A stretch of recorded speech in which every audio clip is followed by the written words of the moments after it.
Agar har bir o'qituvchiga bitta maslahat berish kerak bo'lganda nima maslahat bergan bo'lardingiz? O'z ishiga fidoyilik bilan yondashsa, ko'zlangan maqsadlariga bemalol erishsa bo'ladi. Sirdaryo viloyati Mirzobod tumani ixtisoslashtirilgan maktabning informatika va axborot texnologiya fani o'qituvchisiman. IT tashkilotimiz bo'lgan, deb aytgan, IT-bank rezidenti bo'lganmiz. O'quv markazimiz bo'lgan, o'quvchilar bo'lgan. Men o'zi kimman? Savol beryapman.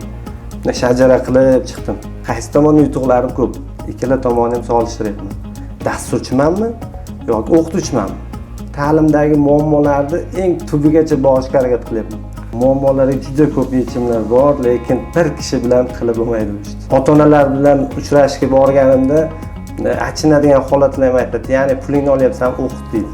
Yaxshi politsiyachi va yomon politsiyachi rolini bir xil olib ketasan, talabni ham qilasan, imkoniyatni ham qilib berasan.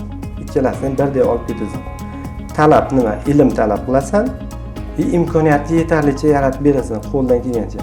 Hammaga bir marta imkoniyat berish kerak, chunki hech kim bittada zo'r bo'lib ketmaydi. Ayniqsa mana shu narsa bo'yicha ustozlardan, ota-onalardan xafa bo'lib ketaman. O'quvchilar xuddi mukammal inson. Bittada borib, bittada zo'r bo'lib ketish kerak. Bu o'quvchi bular ham bittada zo'r bo'lib o'zgarmaydi, lekin biz masalan shuncha o'quvchidan bittasiga agar qalbiga yo'l topib, uni kelajagiga ta'sir qila olsak, zanjir reaksiyasi.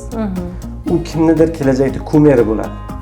Sen o'zing kichkinagina muammoni yecha olmayapsan. Sen dasturchi sifatida qaysidir bir kompaniyani katta muammolarni yechishga qanday bel bog'laysan? Birinchi o'rinda farzandingiz kelajagi uchun umuman befarq bo'lmang. Uni ham o'zini xohlagan qiziqishlari bor.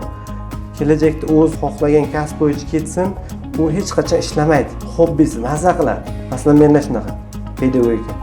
Dars o'tsam mazza qilaman.